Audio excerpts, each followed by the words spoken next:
If you've created a new machine and WARDCAM crashes every time that you try to select that machine, this video will show you how to fix that.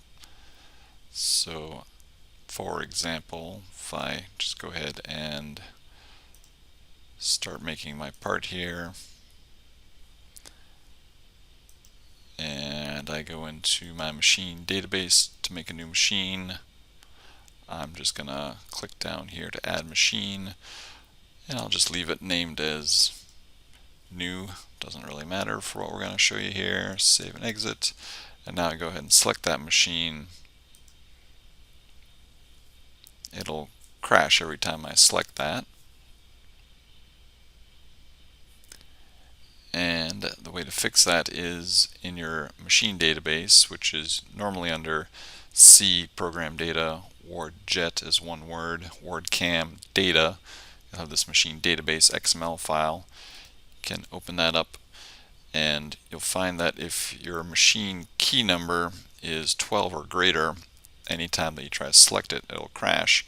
So the way to fix that is to try to find a key number that's something less than 11 or less that's not currently being used. So for example, in my list here, 2, 3, 4 are available. So if I go ahead and rename this with key number 2, and I save that and restart WARDCAM,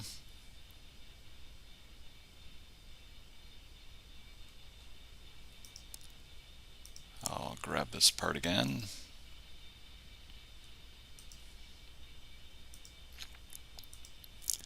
Now from there everything will be fine.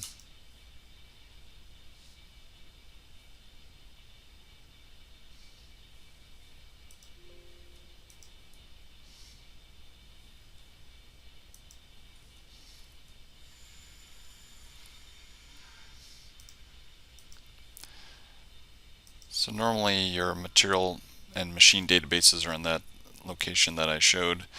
If you are working off a machine database that's on your network that multiple people are pointing to and you don't know where that location is, if you press your scroll lock key on your keyboard or on the on-screen keyboard, turn on your scroll lock, and then go up to your database menu, you should then see your global settings selection. And then if you scroll down towards the bottom of that, you'll see machine database file, and this is where your machine database file is located if it's not in this default locations. If you have any questions on that, let us know. Thanks.